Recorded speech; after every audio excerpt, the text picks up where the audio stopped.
Hello everyone and welcome to another live protocol video. So on this video I'm going to be focusing on SI or introverted sensing, and more specifically on the ISFJs and the ISTJ personality types, because they are the ones that have SI or introverted sensing as their dominant function. So introverted sensing is not one of the most popular functions out of all the 8s. At least whenever I see a video or read an article, introverted sensing is always depicted as being boring or too strict or too law-abiding, and that's not the gist of it. That's not the nature of introverted sensing, and that's what I'm trying to explain in this video. And what I mean is that I think people got it wrong. I think the origin of this function goes back into I don't want to give away too much from the video, so I really don't know if I should say it, but I think introverted sensing basically is looking for maintaining the positive things that we have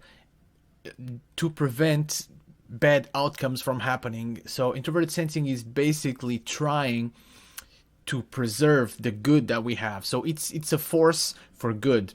But I have to mention that this is just a theory. This is just something that I've been working on for a while based on tons of data that I've been collecting over time.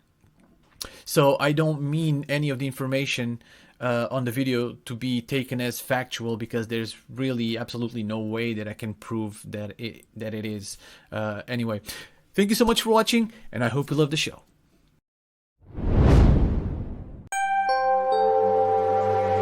What is introverted sensing, and where did it come from? Are you an ISTJ or ISFJ? If so, you may have wondered about the origins of your personality type. Introverted sensing is one of the less talked about cognitive functions, but it plays a very important role in our lives. In this video, I will present you with my own interpretation of what introverted sensing is, and where it comes from. I will also explore how this function affects ISTJs and ISFJs specifically. Introverted sensing, or SI, is a cognitive function that deals with the collection, storage, and retrieval of information, with an affinity for past events. It's also focused on concrete facts and details, rather than abstract concepts or theories. How do introverted sensing dominant types behave? As I mentioned before, this video will focus particularly on the ISTJ and ISFJ personality types, because they are the two types that have this function as their dominant one.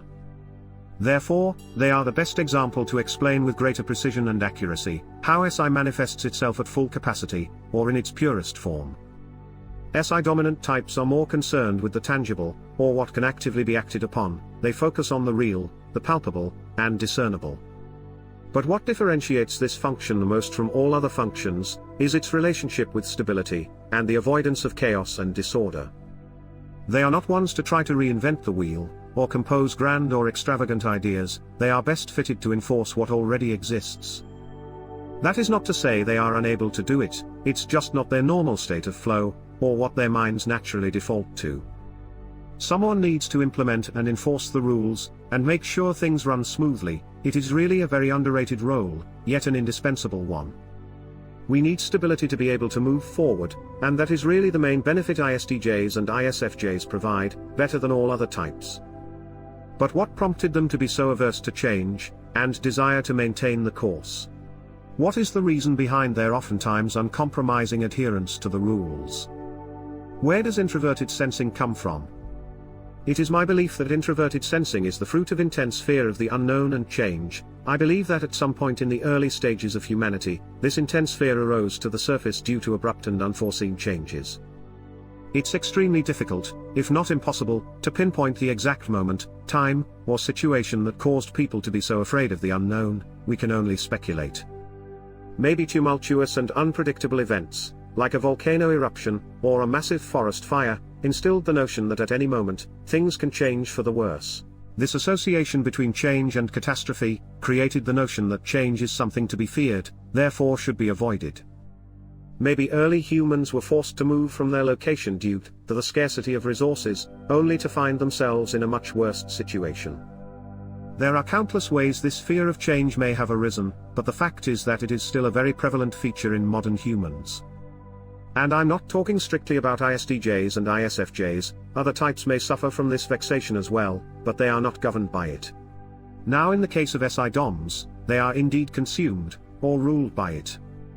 this makes them cling to facts, and look to the past for answers, because looking to the future is downright frightening for them. It comes distorted and often in the form of worst-case scenarios. The past is a safe resource, because it cannot be changed, it is not unpredictable, there are no moving pieces, or hidden unpleasant surprises. Why do SI-dominant types prefer the past? The past is the safest place for introverted sensing, or SI-dominant users to be. It's their safe place, it's basically where they feel comfortable. If looking to the future, or trying to predict events is so scary for them due to the drastic fear of the unknown and change, the past automatically becomes an invaluable resource. There is where they go get the information they need to compose their opinions, it is the starting point for when they need to create something. Their mind acts like a repository of information and knowledge, but for them to fully trust that information, they need it to be as accurate as possible. I believe that is the reason why they are so amazing at noticing and focusing on the small details. SI-DOMs will include plenty of details in their conversations, oftentimes too many. People with different preferences may see it as too much, or irrelevant information.